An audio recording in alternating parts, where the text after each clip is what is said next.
The following is a conversation with Jessie Stapleton. Jessie currently plays in West Ham United off the back of a really good loan spell at Reading last season. In this conversation, we cover a wide variety of topics, from Jessie's upbringing in Cherry Orchard's boys section, getting to train with the Irish women's first team at the age of 13, her time in Shells where she won multiple leagues and cups, and her struggles with things like homesickness and injury at her time at West Ham. Please don't forget to leave us a like and a subscription on YouTube, or if you're listening to this on our other platforms, please leave us a review anywhere from a 0 to a 5 star.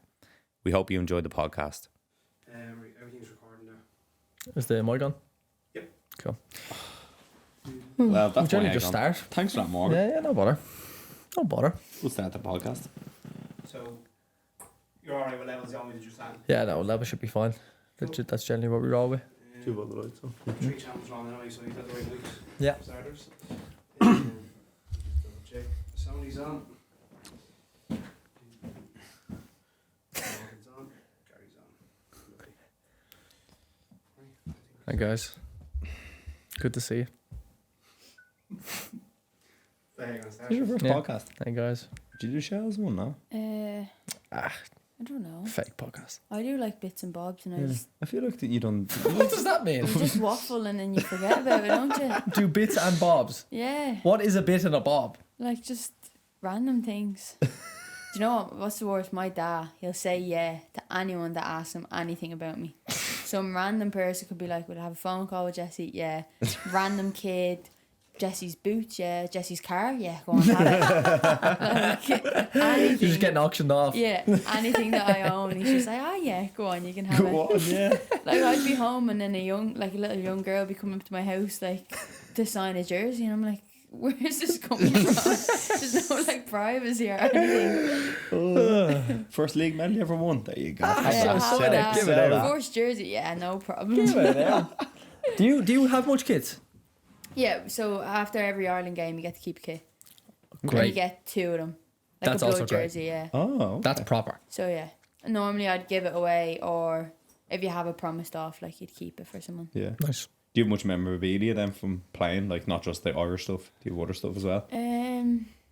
See, I think my dad cares about that more than I do. Yeah. So, like, in my house now, in the hallway, there's, like, my first senior start. And then there's, like, all my caps from 15s, 16s, 19s, and then senior. And that's just chilling in my hallway. My mum was going mad about it because it doesn't go with the house. But, yeah, like, my dad loves, like, getting them all put away and stuff like that. I keep, like, the important stuff. I think that's fair. Yeah. Yeah, I don't think mind that's giving fair. stuff away, though. Mm-hmm. Because you have so much of it. Like, I think it means, like, more to the kids Mm-hmm. giving a jersey away than it would be just sitting in my wardrobe. Fair. Or to the boys. Yeah. You can get us involved. Yeah. Huh? Me and you. Next one. And Gila. Next one. Mind you. Sign Jessie. France and England. There you go. Oh, You have one. come on. Does it have the stitching? Unless I, like, score or something. Wishing you the worst. Don't all the games have the like the Yeah, the stitching. Yeah, on you it. get, like, a the little, quality. like, versus the France crests, or whatever, and all that. That's the quality. date and stuff like that. So, yeah, I'll give you that one. Yeah. Yeah. Unless something goes extremely well. Overhead kick in the last minute. The lads. You'd be fuming. We'll be watching the game going, no. I'm going to hold you to that. You're on camera now, so Yeah. you're fairly fucked. To be honest with you. Now it has to go to the boys. And we'll get that framed. Yeah, no problem. Do you know how many kids we have? Not a lot. 3, is it? Is it 2? 2. It is not a Yeah. disgrace. What do we have? Lincoln and I can't really What's complain because I haven't given you one, but like Yeah, that but is still, not no, good. but still. Either you talk about some of the frequency of some of the lads and girls that Yeah. come in. Not a sinner. We have to ask for the 2 of them. Yeah. Do you know what? You never actually think of like offering your jersey to someone because then you feel like you're coming across like, yeah, have that. oh yeah. But it's like if someone was to ask me, I'd be like, yeah, no problem, like anything. But First, yeah. imagine You don't somebody wanna turn come up up- and the first thing they had was a jersey that would come across the No, complete that opposite would, way. but Joe knows that. But like these are people that have been in for 3 years. Do you know what I mean? Well, I wouldn't want to have someone who hasn't like who just appears like once in a blue Appears. moon. But like if someone's in all the time, Yeah. come on, yeah. pay your respects. I love a kit though because Shawnee's one is a joke. It's so nice to wear. We're meant to have it framed, but You This were- time. I've been Watching wearing wearing it. it. I got it. I wore it to the barbers the other day, and I felt like $100 if I'm being honest. 100's not that much actually. I was about to say a million. I said 100. So not that much respect there to Shani. Right, let's get rocking. Let's go. Welcome. Thank you. Thanks for having me. Great to have you here. First of all, round of applause, and I'll explain why in a second. Okay. Round of applause. Thanks, guys. Thanks, Dan. We're on the list of on the match day program. The Irish questionnaire. Jessie was part of it. Favorite podcasts. Oh, the boys. Yeah, Try your one to little one show, podcast. Yeah, Nice. not bad. Tell you what, Thanks. That's good. decent, eh? We're doing Decent. something right. We're doing something right. So thanks for that. No Appreciate it. Appreciate it.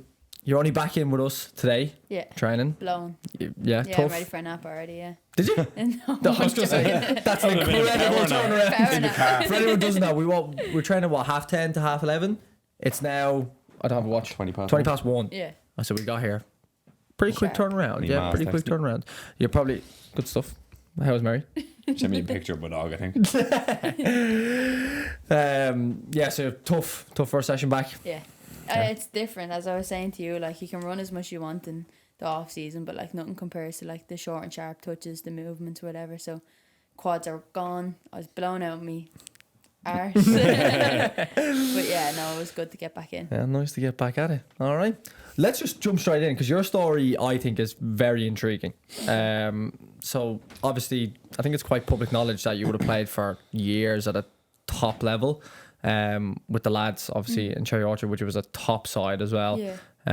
So, bring it back a little bit before that. How did you get started and where did it all go from there? I actually started playing Gaelic. So my dad was coaching like a Gaelic team or whatever. He hadn't a clue, but he only did it for my brother. Started playing Gaelic, and then my best friend across the road, like, we'd out be on the pitch kicking about, and then he went to a team around the corner from us called Orchard Celtic, and I went down training there just for the laugh one day, and turned out I was actually alright at football. So I joined them.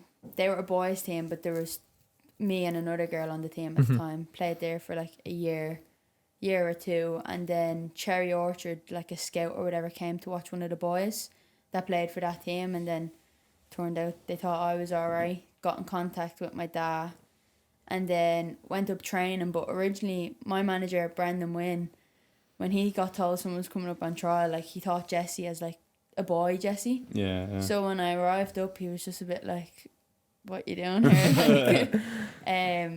But he was like, "We'll just let you train." But like, this is like, at the time, Cherry Orchard was an all boys club. Like, there wasn't one girl to play there. So went up, trained, obviously did well, whatever. And him and the coach at the time, Roe O'Connor, was just like, yeah, why not? And I was the first girl to play with Cherry Orchard. It's mad, isn't it? Yeah. What age would you have been when you signed? Probably like 9 or 10 maybe. Okay, so it was very young. Yeah, quite Very young. young. I think I was on, like, just made my communion then a couple of months later. So 8 or Jesus. 9, whatever age that you actually do all that sort That's of stuff. mad. Yeah. So, right, that's mad that you were the first girl to play. Did they have a girls section now? Yeah. In Cherry Orchard, they do. So they yeah, have great. like underage girls still plays with boys now, which is good. But there's girls teams all the way up. Do you think what you said there first about the girls still playing with the lads from a younger age? Do you think you probably have an influence over that? I'd like to think so, yeah. Like, I still keep in contact with people from Cherry Orchard. I have like a sort of relative that she was playing with the boys team, and there's little girls from around the area and stuff that like would give me or my dad a text being like, my young one plays for the boys team, which is good. But yeah, I think it helps them as well. I think you get the sort of the toughness and the tackling and the nitty gritty stuff that you probably wouldn't get in girls football at that age. Yeah. Yeah, I was going to say, because you're only 19, but you're very mature, very self-aware, it seems. At those young ages, did you like see a difference? Obviously at 8 or 9, you're chilling, you're childlike, but did you notice a major difference in around that age group, or was it more so when you start getting to 12, 13, 14?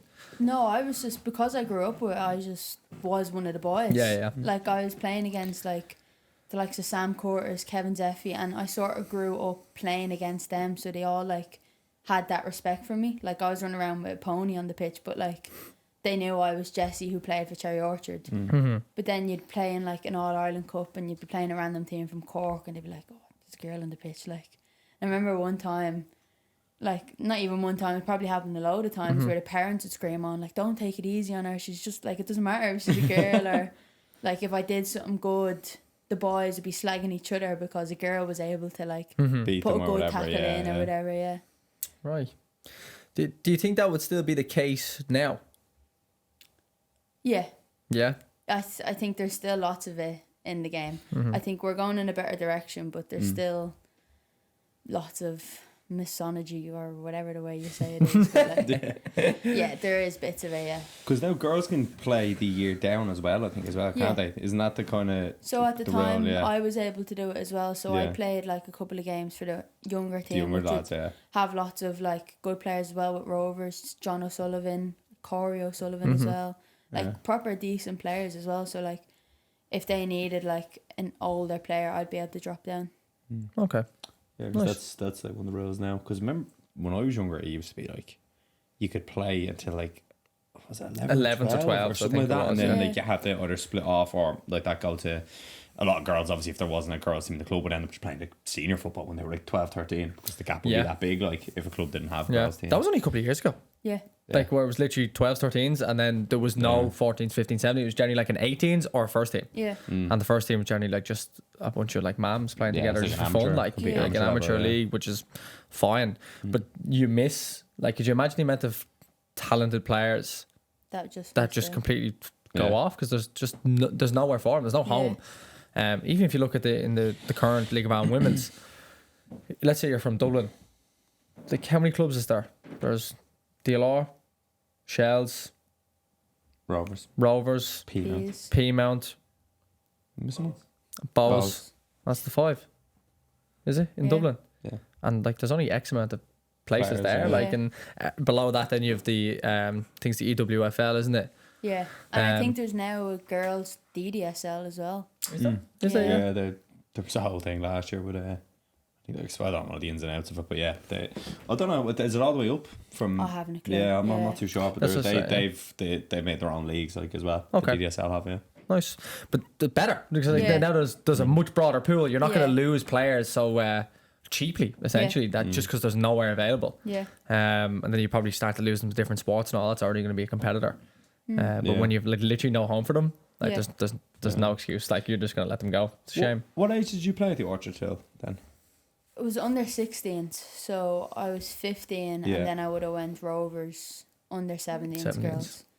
Oh, But at okay, that right. point, like, I think I was technically able to still play, but some of the boys were hitting like 6 foot and they were leaving it in on me. Yeah. Like I played cord up once and this was like coming to the end and I took a pass, like I did a skill pass to strike or whatever, and all of his friends were on the sideline Right.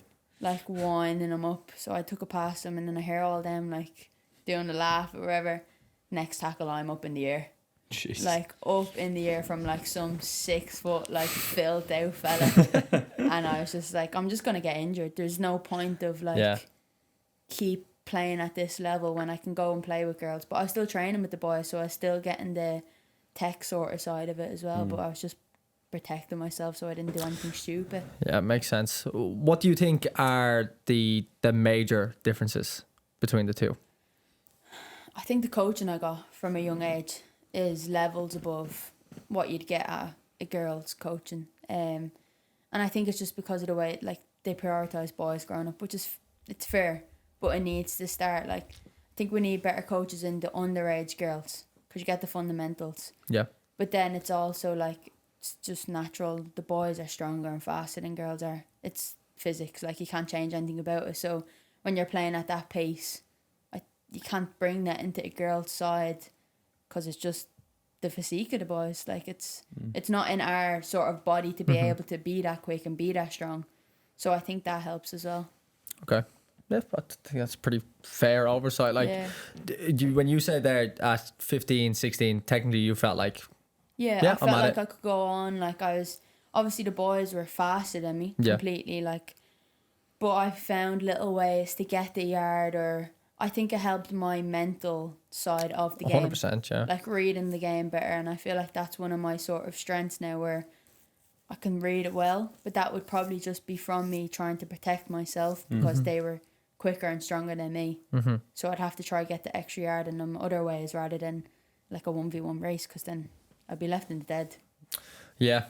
Yeah, so Yeah, you're just makes essentially not trying to isolate yourself. Yeah, it's Yeah. not that like I'm slow, it's just men are quicker than women. Like it's just how our bodies work, and it's not like something to be frowned upon or whatever. It's Yeah. just what happens. It is what it is, yeah. Yeah. How did you find that? So you went into Rover 17s, Yeah. Women 17s National League. How did you find that kind of jump, or was it a jump, or were you kind of going feeling like the best player on the pitch? Yeah, I think I felt like the best player on the pitch, but I wanted to keep the boys' side of me, like what I learned from the boys. So I still train with Cherry Orchard. I did like a few sessions with like a younger Rovers team at the time. But yeah, it was just I was better at things that the girls just didn't get an opportunity to learn. So I'd probably move the ball quicker, I'd read the ball better, but like it wasn't their fault that they weren't at the level I was at. Yeah. And I didn't want to drop, but I also didn't want to feel like I was going to go downhill as well. But I didn't want to like, I'm better than everyone here. Like, Yeah. What would your training have looked like then? So you would have, I presume, done 2 or 3 sessions with the team, with Yeah. the 17s, and then you would have done maybe an extra session with like that, either a younger Rovers team or with the Orchard. I think when I was at Rovers, I would have trained, I think it was 3 days a week or 2. And then I do, like I'm a centre half or like a 6, but I was doing an extra striker session just to get a session in, because I didn't feel like I was getting a lot out of what I was already doing. Yeah. And then like I played striker for Rovers, like for a lot of it. Yeah, I remember. I Yeah. remember seeing some of the games. I was just like trying to find ways of keep learning, keep like developing, whether that was like learning how to be a better striker. But now I'm like, when I played striker, this is what I did. So like if I'm marking you as a striker, that's what I was trying to like You have correlate it back to. you have like an insight into how people play the position. Yeah. Yeah, that's interesting. Like, because do you ever, like you said, you don't feel, you don't want to blame any other players or the Yeah. environment or anything like that, because again, that's not in their control. But how did you deal with that, like from a mental perspective? Because it must be frustrating at times where, listen, we've probably all been there, where you're in a session or in a game, you're like, I'm miles ahead of this. Yeah. And again, it was the right age group for you, but you had been playing at not just a good boys team, they were a top Yeah, like boys we won team. like an All Ireland Yeah, Cup top, and stuff, like so top. like, So the standard is so high, and like underage Irish football here probably doesn't get as much like recognition as it should. Because, for example, if you were to go play like Cherry Orchard here, the equivalent, I'm not saying it's the exact same, but the equivalent is like an academy in the UK. That's- we at used that to age play group. It would have them, been, like- and you'd play against them, and Yeah. you compete Yeah. more than you probably think you would have. Yeah. Because again, to them, your local club is someone from Manchester's local club Yeah. is United. Yeah. City. Do you know what I mean? So there is that massive gap. But yeah, did you find yourself getting frustrated? And if so, how do you deal with that? Is it just by doing more sessions and trying to feel like I just trying to keep myself mentally sharp, or what was it? Yeah, at the start it was different because I was enjoying the social aspect a bit more, because when you're like a 15, 16-year-old girl, you don't have a lot in common with the boys Yeah. anymore. Like some of them I still chat to, but then I went to a girls team and I was able to talk about like girl stuff. Yeah. So I was enjoying that a bit, and then I felt like I started to go downhill. So when I was playing with Irish underage teams, I was like, right, I found it easier to mark a French centre forward last year than I do now, like what's going wrong. And then I'd be doing extra sessions, I'd come home from training and I'd just be so frustrated. I'd be talking to my dad being like, I don't enjoy this, because I felt like I wasn't getting enough out of it. And I just had to deal with it, because there was nothing else I could have done. It was go back to the boys and get injured, or potentially get injured, or like I wasn't even 16 at the time, so I couldn't sign for a senior team. So I just had to deal with it, really. Yeah. Yeah, there was nothing I could have done, just extra sessions. Right. So then you end up going to Shells then. How long were you in Rovers? Did you do Just one season. just that one Yeah. season? And again, we've had a couple of people on actually from that Shells team or people in and around the environment, and the big thing they talk about was the dressing room environment and how Yeah. big that was to the success. Yeah. And with the smile come to your face, I'm Yeah. going to guess it's quite important. What did that mean to you, or what did you kind of take from that environment? I absolutely love Shells, and I still text all of them every single time I need anything. I remember when I first moved away, I was chatting to Perlo, Gemma, all the older girls, so like sisters, almost like Maz, but I called them like cool aunties, whatever. But everyone just had each other's back, and it was such an enjoyable environment to go and train. And when you're happy, like you're just gonna play your best football. And I think we all looked out for each other a lot. So when I first went, I knew Pearl she actually coached me under 17s Ireland. Yeah, okay. And I remember I was like really nervous my first session, and she just put her arm around me and she was like, yeah, we're going to do this. And from then on, we went on 2 leagues, 2 cup finals, 1-1. But yeah, it's incredible. I love Shells. And if I was to ever come back to Ireland and, you know, the end of a career or whatever, I'd go to Shells. Can't go back now. That's Yeah. an exclusive right there. You can't go back. Shells fans are balls. Yeah. Oh, they're buzzing. Did you play 19s and Rovers? I played 14s and 16s. Right. So it was when the 19s National League came in, but I was too young to play. Right. Because I was going to sign for Peamount to play under 19s, but it literally wasn't allowed. Mm-hmm. And Because like you they were went. 14. Is that why? Did you say? Yeah, I think Okay, so. yeah. Yeah, I would have been 14 at the time. So I just did a season with the boys. Right. So I trained with Peamount and then trained with the boys at the same time. Okay. And then in the boys' off season, I signed for Peamount for like, I think it was like 2 or 3 months. Played in 2 All Ireland finals in the one day. Just played the odd match, and then when the boys were back, I just went back to them, finished out with them.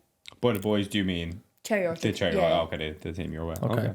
Some amount of football. Yeah, Some amount of games. yeah. How important is that? Because it's playing games at such a young age. Yeah, I think when you're young, like you can handle Yeah. 2 or 3 games. Like the All Ireland final, I played 2 in the one day, and I probably could have played a game the day after. Like Yeah.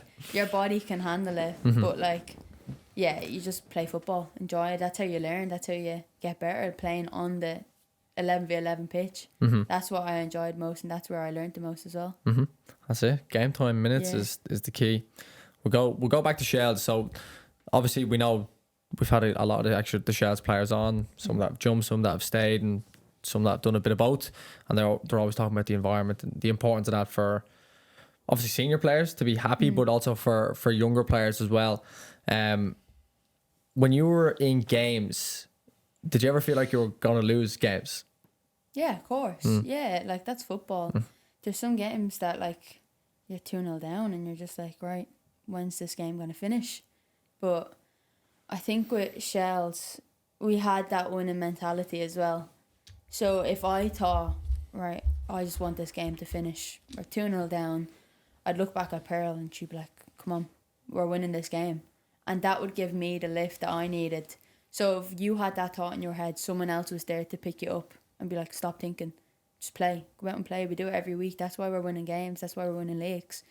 We all had a good mindset, and if someone slipped up, we'd all be there for each other. And you have a good mix of young and old, doesn't it? Yeah. So you had a good crop. When you were there, a lot of the girls that hadn't gone away yet were Yeah. obviously still there. So you were in that initial crop. You were probably the last of like the younger crew to go, wasn't it? Yeah. Because you probably stayed for an extra year or so. And you probably weren't allowed to go, wasn't it? Because you would have it been was- 17. Yeah, it was Brexit came in. Yeah. I had to wait until I was 18 to go. Okay. Yeah, so you were almost in that the kind of later crop Yeah. that ended up leaving. Do you think if the opportunity would have been there because I know you were in City, weren't you, a lot when you were younger? Yeah.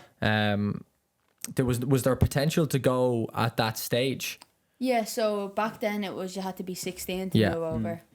And then it was like a month or 2 before my 16th birthday, because I'm born in February. And the rule came in for Brexit Stop.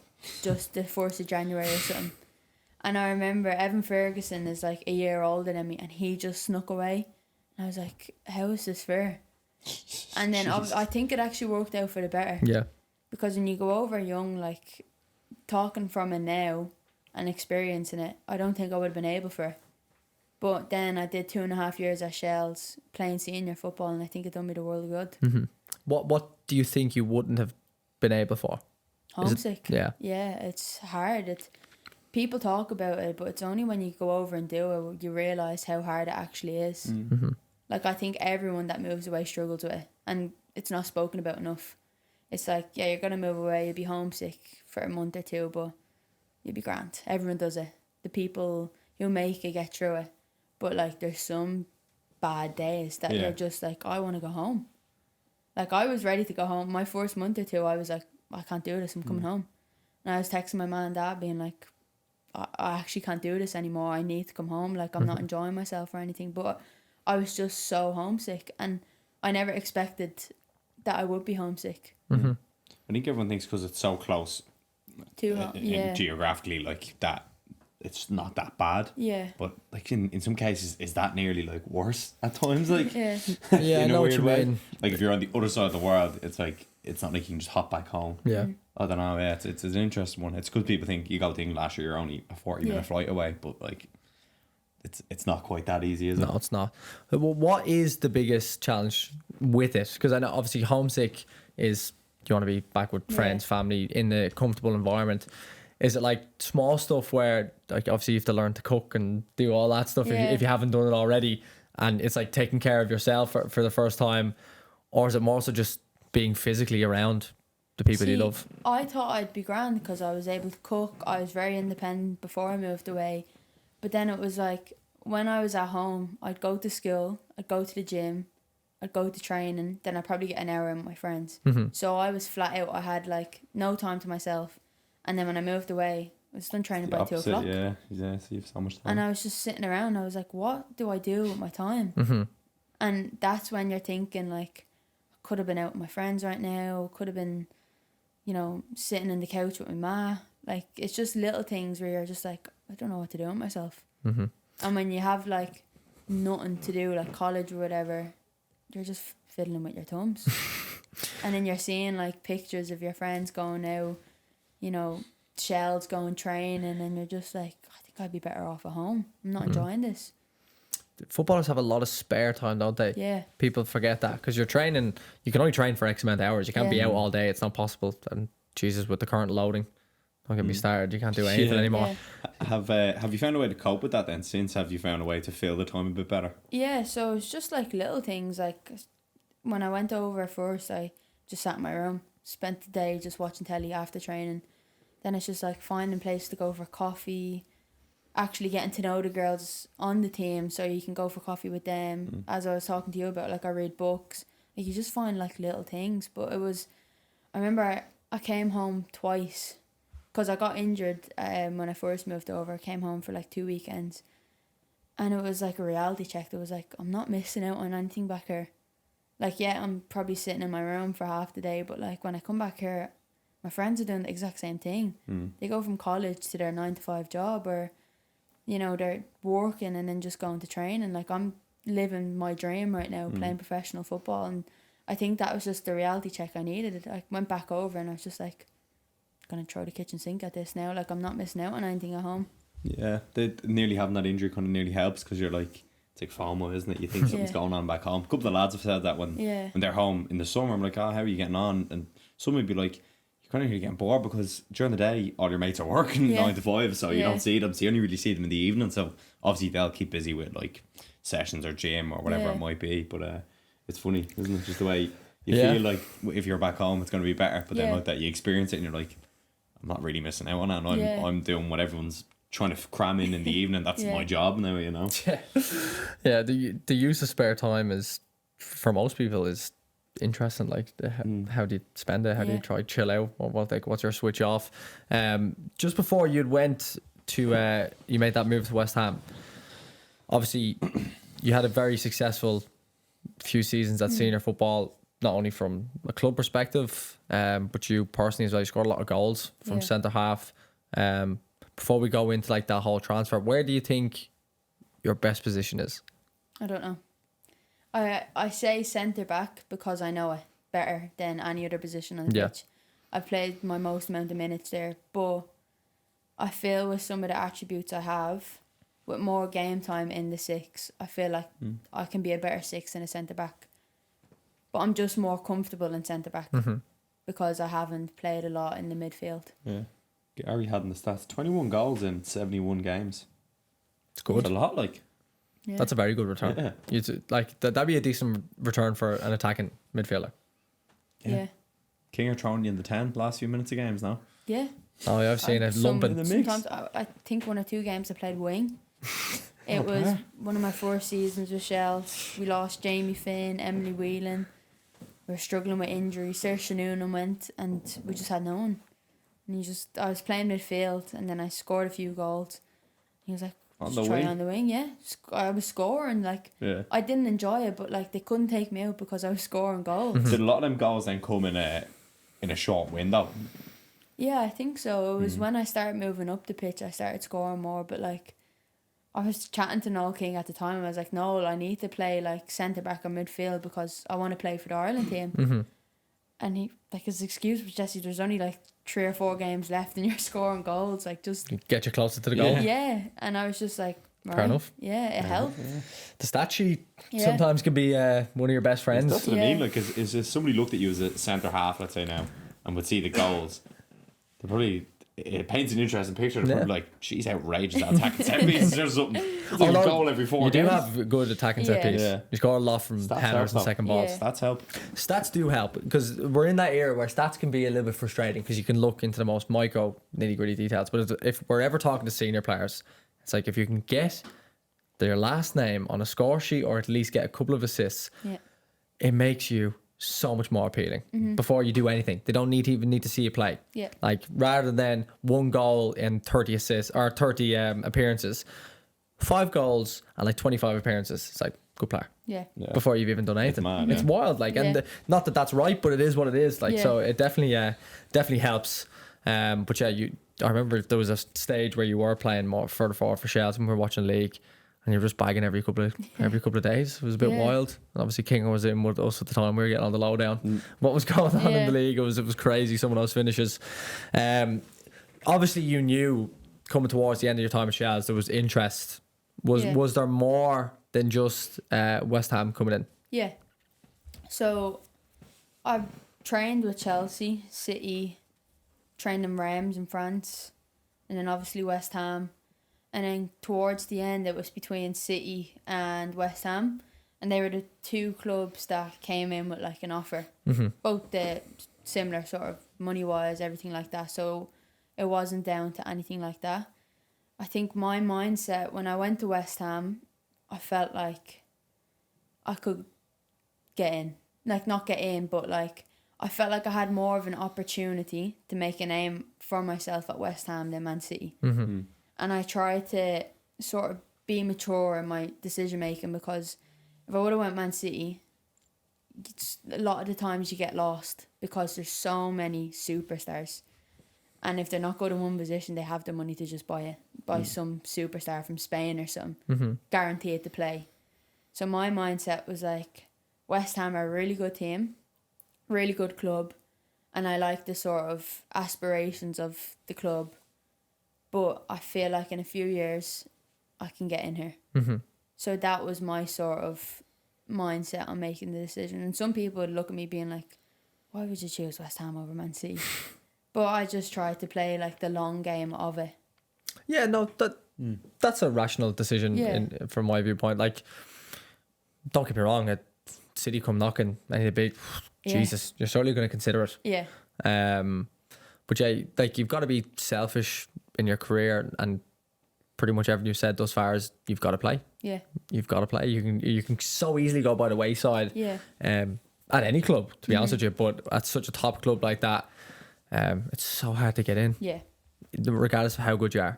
Like, there's always going to be someone that's just a little bit better. Yeah. Yeah. It's just the way it is. And Like, it's not Yeah. like you're going in as an academy player as well. I think that's Yeah. a big Yeah. one because if you went from playing, what was it, 2 seasons with Shells? 2, 3? 2.5. 2.5. Like if you went from that to then going into like that, a City where like you might even not even make match day squads because Yeah. how competitive the group is. That can be tough mentally. Yeah. It'd probably be different if, let's say it was pre-Brexit and you went at 15, then you're like, Yeah. your options like, right, well, which is a better academy then? But no, I think you've actually justified the reason quite Yeah. clearly, to be honest. And Makes sense. No, it makes total sense. In your decision making process, when you went in and trialed, did you trial with all 4 clubs prior? Yeah. Did like training sessions. All with the first team? Yeah. Okay, so you got a good insight into the actual the first team setup. That's good, because sometimes you can go over and you can kind of be thrown in with the 23s or reserves or whatever, when I went to City, I did a training session with them, and I remember they were playing Atletico Madrid in the day after in the Champions League. And there was cameras everywhere, and it was just a big deal. Like, they had to hide me from everything.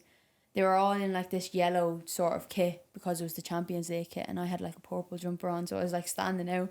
I remember I was on like the City Instagram pages and all. I was sending it to my friends, being like, "Look." Reading like the background of photos and all. Yeah. But no, I did train with the 23s, and even over there, there's such a step up from their development squads to the senior squad. Mm-hmm. And when I was looking at that at Man City, I was like, right, maybe none of these girls, or 1 or 2, if even, will get a chance at this senior level. But if you're not good enough for City, they're just going to buy someone. Mm-hmm. Someone from Spain, America, France, like the top players they will buy, and you're not going to get looking. Mm-hmm. Because these players are going to be on double your wage. They're going to have 10 times more experience than you. Probably won a World Cup, and you're just no one. Mm-hmm. And I think that's the hardest part, moving from this league to England. Because you go from, like for myself, I was a well-known player over here. As you said, like good stats, whatever. But you go over and you're like the bottom of someone's shoe. Like you are nothing. And that's the hardest part. You just have to build like your way back up again. Is that how it's viewed over there, you feel? Of like No, the viewpoint of a player from here? I think Irish players definitely have it harder. But I don't think it's viewed like that. It's how you feel. Because I probably was one of the better players in this Irish league, moved abroad, and then there's people better than you, and then there's people better than them. Mm-hmm. And then there's players getting bought in that are even better than everyone on the team. So it's like, you go from being one of the main players to like bottom. And that's just, it messes with your head a bit. That's the level though, isn't it? Yeah. Yeah. Like, what we would always say is you have to earn your right to get a move. So if you like, to hear at that time you were the best player in the league consistently. Yeah. In some people's viewpoint, maybe the top 3, but you've earned your right to go. And then you do get your move, and then you realise, like, I'm bottom of this level, and then on top of that level there's another level, on top of that level there's another level. It only goes up and up and up. It's just insane. Like, you look at the Euros on at the moment, and we're talking about the Irish squads and stuff. Like, the level is like, it's scary different. Like, we're giving out, can't beat Georgia are so far ahead of Ireland. It's incredible. And some of our players are playing in the Premier League and still no. And you wonder why, because the population's probably the same. Yeah. I'd say So it's less. what are we doing wrong? Sure, there was that picture that Yeah. went out of their, like, one of the academies that Ronaldo launched for them, and there's like 11 of that squad were in it. Yeah. Like, so they obviously just put their resources in cleverly into whatever they did do over there, you know? That's the thing. Like, there's a million and one ways to do something, but we just don't seem to do it right. No. I don't know. There's so many things you can get into with it, and listen, it's not one person's fault or this fault. It's a whole thing, but you just wonder, like, like, you look at Georgia, for example. Again, we're talking about levels. Then they come up against someone as good as Spain, and Spain just hockeyed them. Although they had a great start, they just hockeyed them. They made a show of them. Although Georgia at times were brilliant and brave. Then Spain will come up against Germany. There's certain players, the German squad, who are ahead of the Spanish boys. It just keeps going up. And then you play against another crop, and it's just a whole different story. Like, you look at Rodri. I was like, Rodri's the man, and Rodri is the man. What, he's got a Champions League, a couple of Premier League trophies. He plays against Cruz. Cruz got 6 Champions Leagues. And then above him, there's more. Yeah. It just keeps going up. You come up against Ronaldo. It's crazy, like, the level. Anyway, but when you initially went over, so when you were trialing with, let's say, we were talking about City a lot there, even in Rennes, is that what you said? Yeah. Yeah, the French side. When you're training with them, do you feel that level, like, immediately? In sessions more so, because you'd more so tell in the game, but do you feel it in the sessions as well? Yeah, so when I went over, I felt technically I was there. If not, like, I was stronger than a lot of them technically wise. And I was like, obviously, that's good for my brain and my confidence. And then it was only when I moved over to West Ham, did a few like sessions, I was technically as good as everyone there, but it's the fitness side. Different gravy to Irish leagues. And it's like training every day, even fitness tests, like the way you eat, the way you carry yourself, like everything is, they're on another level. And I found that the hardest part. I was a couple of levels under everyone fitness wise, but technically wise I was grand. But then because I was blown, I wasn't able to showcase that. Yeah. So I think when most Irish players move from Ireland to England, it's probably in the boys' side as well. Definitely.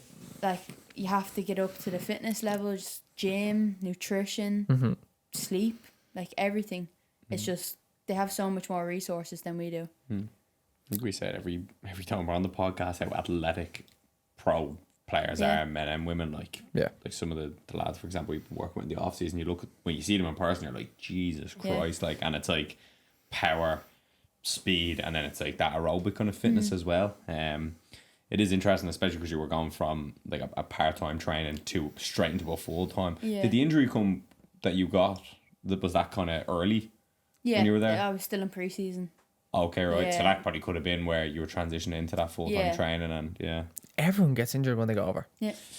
Like, because they just, you're going into a regardless, complete new it's a new whole training style. Yeah. Like, well, in terms of sessions, yeah. maybe for going. Some people even do it from full time to full time as well. It just could be the way your body's used to a certain way of training, like a certain type of training session, and then it changes. Yeah, 'cause whether it's everyone's so or wrong, different, like, yeah. and even mentally, like Yeah. obviously the physical You're trying demands to are impress a something, little but you're bit as trying to do a well. little bit more, and exactly like that. You probably feel you need to be a little bit more active, and can lead to overstraining Yeah. or overdoing something, and that's the vicious cycle Yeah. of getting into the. But again, this is the level you've got to do it. Like, you've got to experience it. Now that you've you're a little bit more settled in the UK. You had a successful loan with Reading last year. How did you find that? Was that your first loan experience ever? Yeah. Yeah. What's that like? Because it's different. Yeah, it's like you're playing with one club, but you're like, you belong to another. So at the start, I was just a bit like, right, West Ham are paying my wages, but I'm playing with this club. And then I was actually, the travel I was doing was incredible. Excuse me. But so basically, because the loan was done so last minute, and Reading, they don't provide player accommodation. So I was travelling from East London to West London, which was an hour and a half drive. And I was staying in a hotel 2 or 3 times a week. And like at the start, when I was staying in the hotel, I had an air fryer. So I was cooking out an air fryer. Like, I'd never be able to do this again. And then that went out the window because it was setting off smoke alarms or whatever. So I was eating cold prawns and a pot of noodle, just because that's what I had to do. And towards the end, I was a bit like, I can't survive doing this. But I was just like, it's 5 months. You're playing well. Just get on with it. The air fryer. Yeah. And no one will probably ever assume that's the way I was living. But I was up at 6 o'clock in the morning. And it was an hour and a half drive, but it was 3 hours because of traffic in London. So I was doing that, then I'd train. Then I'd stay in a hotel that night. And then train the next morning, drive home. Probably a day off. Jesus. Yeah. It wasn't sustainable what I was doing. Yeah. At all. That. Yeah, I was gonna say that. It's tough to like take care of that, 'cause you almost presume from the outside. It's like, she's going to get her lunch. She's going to get this handed to her. She's going to be doing that. She's a professional footballer playing in the UK. Like, a little bit like we were discussing earlier at the session. From the outside, for example, if you were to take us into consideration, let's say we can't really watch the games, whatever. All we see is what you essentially post on socials. Yeah. And a lot of that's just going to be you scoring a goal or you playing, and it's like, geez, she's flying. Yeah. The air fryer And didn't you get any just minutes don't. on the socials. No one's, no. exactly, that's what I'm saying. Me No and one's the air considering fryer. the air fryer. No one's Yeah. considering the hassle, the hotels, moving from place to place, driving. Half your day's driving, then you have to nap because you have to rest, and you just do kind of nothing all day bar train, and like, there's nothing sexy about that. No. Like, not a single thing about that is appealing to the masses. But from the outside, Yeah, everyone's like, oh, doing well. that's the life I want. It was the hardest 6 months of my life. And I was just like, I need to get this done and I need to do well because that's going to put me in the shop window and I'll never have to do that again. And it wasn't anyone's fault because when I went on loan to Reading, they were in a good situation. So West Ham were like, yeah, go ahead. And then it all went downhill. The club owner, all that sort of stuff. So, like, they couldn't have predicted. Didn't they just announce yesterday? Yeah, that they're gone. Did you hear They that? folded, yeah. Who? Red and Women's have they're gone down to like the 5th tier. Yeah. Was it? Yeah. Pulled the women's name. Yeah, I seen something on Twitter about it. It must be someone who played for them, basically being like, "Oh, great to find this out on Twitter." Like, Yeah. that it was. She was the coach. Was the coach? Was it? But Yeah, I she remember- played with them for years Yeah, as I well. remember seeing it because she kind of said something like, "Oh, great to find this out on social media or whatever," because some like journalist had reported that it was going to happen. Jesus. And yeah, I seen it on Sky Sports and yesterday. So they're going into the 5th tier. Yeah. I So when think it I is. was playing with them, like, there was talks of the financial situation. Some of the girls were getting paid late, if even Right. paid. Yeah. We didn't have lunch or breakfast. So in the mornings that I drive, I'd have like a cold chicken sambo or like, do you know them protein oats? Yeah. Have some of them, but like they had nothing, and it wasn't their fault. It was just the club situation. And normally when you go on loan, you're going from a professional team to a professional team, but like no one could have predicted what happened at Reading, so it was no one's fault. But it was just the situation I was in. I was just like, if I can survive this and play well, Yeah. I can do anything really. Like That's wild. yeah. How did you find the games then? How many games did you play in that couple of months? Oh, I would have played from the end of January until the end of the season, so it would have been like 10 games maybe. But yeah, I actually I did really well for the 10 months I was there. But towards the last 2 or 3 games, I remember I came home from a camp, an Irish camp, and I was exhausted just from the travel I was doing, the way I was eating. I was just like, I can't do this. Just got I scored the goal to keep them up in the championship, but it was probably one of the worst games I had all season. But no one would know that because no one probably would have watched the match. But it was just because I felt so tired from the way I was living. Shows how important that is, and it catches up on your like sleep because you're obviously not getting enough rest because you're getting up early with the travel, and then obviously the nutrition of cold chicken sandwiches in the morning. So like I'd be having my Fitness Pal and I'd be hitting all my sort of protein, fats, carbs, but it's not. It's shite, really, what you're eating. Yeah. It's like I was eating cold prawns. That just says it. It's crazy, isn't it? Do you think that image? Because again, we were talking a little bit about this earlier.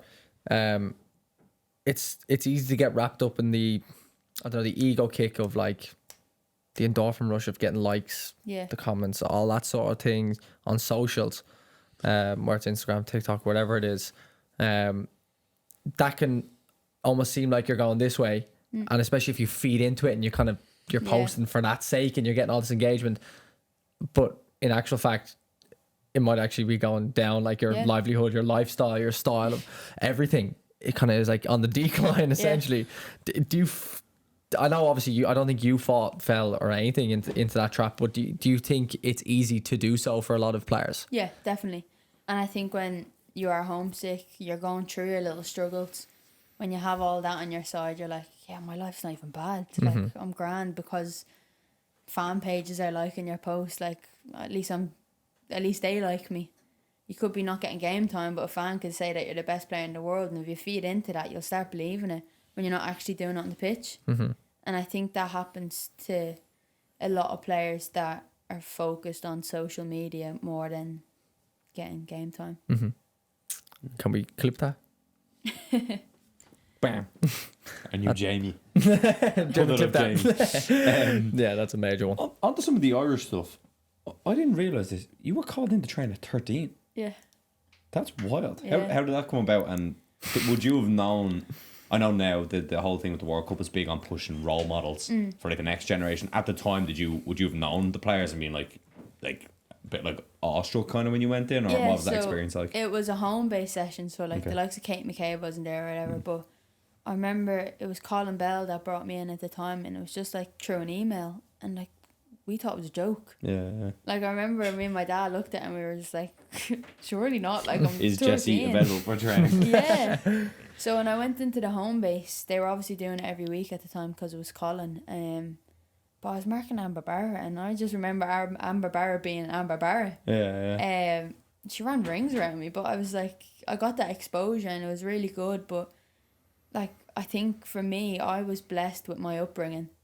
Like, not many people would have got the opportunity to train at 13 with the home base players. Not many people would have got the opportunity of the coaching and the levels of the boys. So when we talk about like the differences in like men and women's football, yeah, I do see a difference. But I was privileged compared to a lot of girls growing up with the opportunities I got. And was it just one session, or were you in No, with it them was for? like, yeah. So that was a weekly kind of thing for Yeah, for what, consistently, a yeah. year or a couple of years, or Yeah. Wow. Like, it depended on the sort of campaign. So if there was a campaign on, even if there was no chance that I could have played with the Irish senior With the team at the seniors, time, yeah. but I was in and I just trained. That was it. That's wild. It's great Yeah. exposure. Yeah. Jesus. Great exposure. Were you And- nervous? Yeah. Absolutely. But it was just something that I did. And I think it gave me like a reality check to start eating proper, because I'd be like, right, I'm training with the seniors now. I actually need to eat like my pasta before I train or whatever. But then I started to get them principles in me from like such a young age that now I know no difference. Mm-hmm. I was gonna say, what way? Because that could affect people in two ways. Yeah. You could take the positive, where some people could be like, I'm her, like I've made it, like, because you're 13, Yeah. you're like, did your ego take a bit of a boost in that It kind has of to. negative way, or was it more you kind of just took the I think I need to be more of a footballer kind of mindset? I think growing up, I always knew I was good. And I remember when I did get called in, there was like newspaper articles being like, gonna be the best player in the world, and I was just a bit like, what? And I remember seeing that, and I was just like, there was so much pressure on me, like from such a young age to even now. When you move abroad, everyone is like, is she actually gonna make it? But I think I was just, I don't care about pressure. Like, I just let it happen. Like, if you expect something from me, that's because you rate me as a player. But I don't know, I think I took the positives out of it, but then at the same time there was a lot of negatives that came with it. But I tried to use it as like, sort yourself out. You need to get to this level. If Amber Barrett is quicker and faster than you in training, get quicker and faster so you can keep up with her. Even though she's probably 5-10 years older than me. But yeah, I think I had the mindset where if someone was better than me, I always wanted to be better.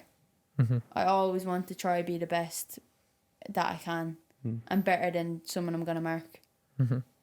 So you've taken, no surprise, but you've taken the positives out of it, essentially. Has there ever been a stage in your young career, 'cause again, you're still 19, but has there been a stage in your career where you've taken your foot off the gas? Yeah, I think we all have. In different sort of aspects. So like, there could be a few months where I'm not training as well, because like when I first moved to Rovers, I was enjoying the social aspect more than actually training. So Yeah. I dipped a bit then. And then like my second year of Shells, like turn 18, going out. Mm-hmm. Like then I was a bit like, come on Jessie, like what are you doing? After like a couple of nights out, because you just get caught up in it. Mm-hmm. But I think you need to go through that to realise that it's wrong. Mm-hmm. Or you'll always have that in the back of your head. Like, I think it'll always happen. If you don't try something, you'll eventually try. And obviously it probably wasn't good for my career at the time, but now I'm like, right, I had nights out. I don't like it. Now I'm just professional football. I don't need like nights out. I go on a night out when I win a league. And I think that's what my dad always said to me. He was always like you, I know it's hard right now, but you will enjoy it and you can party and you can do what you want when you do something. When you win a league, when you qualify for Euros, or, you know, it's the end of the season and you just had a decent season. Like, you have so much time to party, but why are you doing it now? There's no need to do it now. So it has to be for an outcome, essentially. No, obviously, like the friend's birthday party or whatever. Like, I'm one of them, when I'm outside of football, I don't think about football. Mm-hmm. But I think when I was just turned 18, I think I just did it too much. It was no reason at all. I was just going out to go out because that was the lifestyle. Mm-hmm. And then I just needed a kick in the bum, and that sorted me out. Like I wouldn't be going out every weekend now, but yeah, like if there's something on, I will. Like I'm not completely against it. I don't think any footballer is, but like you have to be disciplined. But you also have to have a good life. Look at Jack Grealish, like, do you know what I mean? He's chill. Like, yeah, you can be like a really good player and still enjoy yourself, but like, you have to do it when you're able to do it, rather than it's sacrificing like a performance or a training session or something. No, that's fair. Did someone get at you for going out too much, or was it yourself? No, I think it was myself. Like I wouldn't be like a party person. Yeah. I didn't go out too much, but I went out more than a professional footballer would. Yeah. Because I wasn't a professional footballer. I just turned 18. I was semi-pro living in Ireland, and I was in 6th year. Yeah. Like a normal person would go out. So like my friends would be going out, but I don't go out, like a quarter of them. But I was thinking like that's alright. And then I went over to England. No one goes out. Unless like, you know, the odd time. But It's an event or Yeah. it might be. I think it's just too normal in Ireland, and I got caught up with that. But then I just sorted myself out. I was like, right, in a few months I'm moving to England. I can't do this anymore, and I just stopped. Like I'd go out and be sober. Like you can have fun without drinking, but it was just a point where it was too much for the goals I had for myself. Yeah. Well put. Yeah. Very well put. Your international career is still very young, I would say, because again, you're still so young. How many caps do you have, senior now? I think it's 7. At 19? Yeah, it's not bad. Would you have wanted, obviously, would you have expected more at this age? I think when you're not in it, you think you can do better. So growing up, if I looked forward from like a 15, 16-year-old perspective, I probably would have assumed I had more. But when you're actually in it, you realise the standard and you realise the players around you. So I'm content with my amount of caps right now. Fair. Yeah. Well put again. Yeah. Yeah, it's a perfect answer, I would say. Yeah. That is the most media trained answer in the world. Am I joking? That's a proper answer. Because you still have so much to give. Like your underage international career was fantastic as well. Because you were pretty much skipper at every age group. You had an excellent 19 squad. I remember that. It was you and Della playing centre half. Because Della would have been in kind of starting with us at that stage. Or Jesus, what age had she been then? 16, 17? Yeah. She's travelling from Laois. She's from Laois, isn't she? young, Laois, what a legend, by the way. Yeah, but your underage career was excellent, and you had a nice kind of ride up until the first team, pretty much. When was the first time you felt like solidified in the Irish squad? Because I know you kind of get drip fed in a little bit. When was it like, I'm a senior international now? Yeah, so I think when Vera was calling me up, I'd be in and out of camps. I'd be getting called in and standby, and when I was in camp, I didn't feel like I belonged there.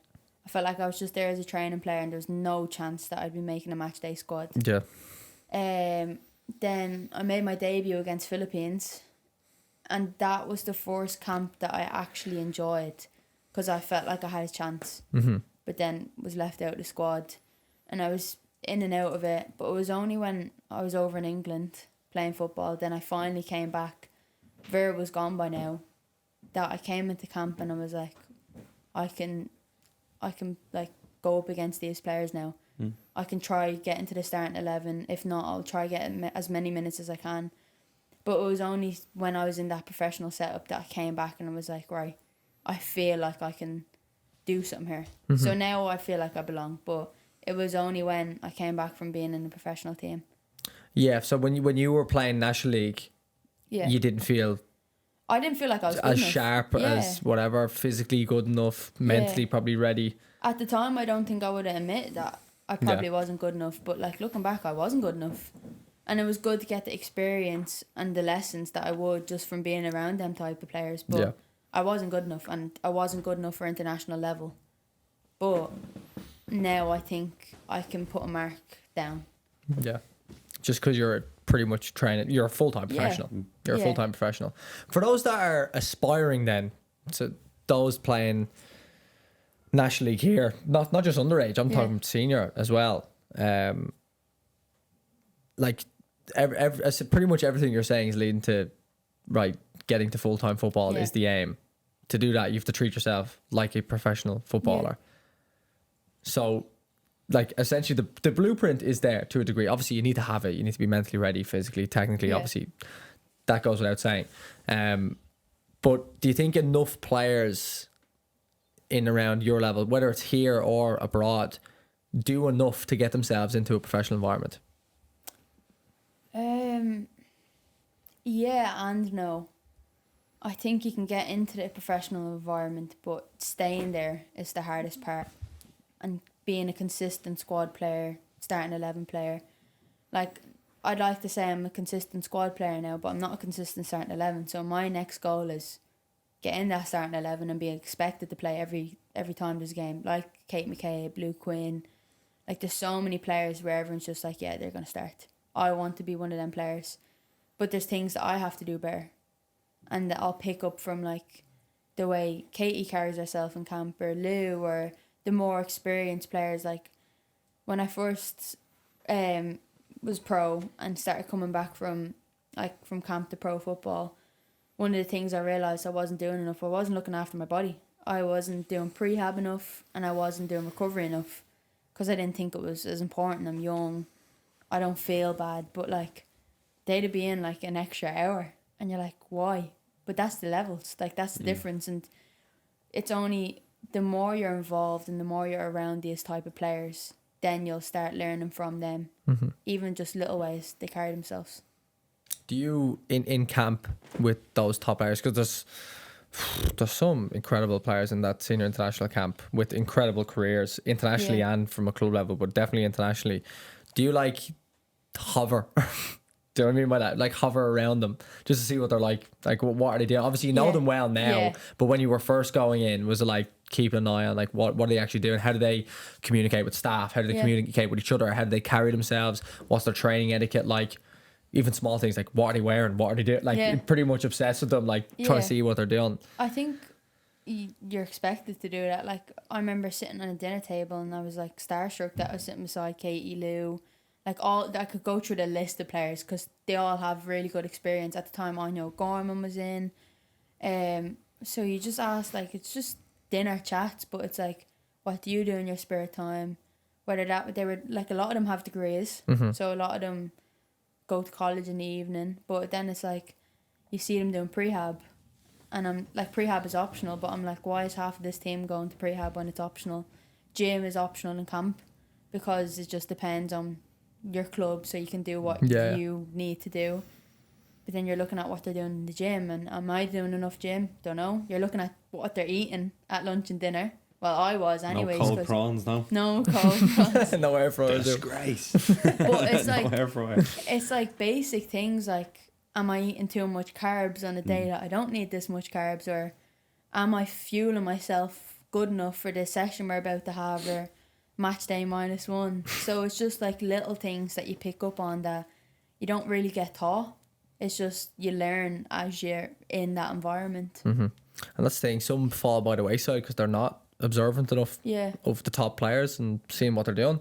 That's why we're United fans, and when Ronaldo came back and everyone was giving out about Ronaldo, my head was gone. It was like, yous are wrong. Look at the guy, for Christ's sake. Do you look at top players, Katie, like Louise Quinn? That's the level. You want to? They're playing for Arsenal or have played for Arsenal. The top level, Champions Leagues. They're like nearly. What, did they have 100 senior appearances in international level? Who? Katie and Louise. Surely they do. Katie Like, doesn't. Lou Louise does. yeah, surely Louise has like 100. Just near fatty. Like, yeah, you can incredible. go through so many Incredible players. experience. Like you have to be a sponge. Like, and small stuff, like you said. What are you eating before sessions? Like, and I think that's what I learned as well. Ask questions.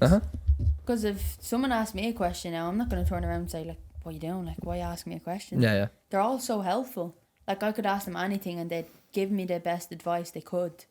And I think that's what I tried to do most. I'd just sit down on a dinner table and talk about football, talk about their lives, what they do, like just listening to how they carry themselves even.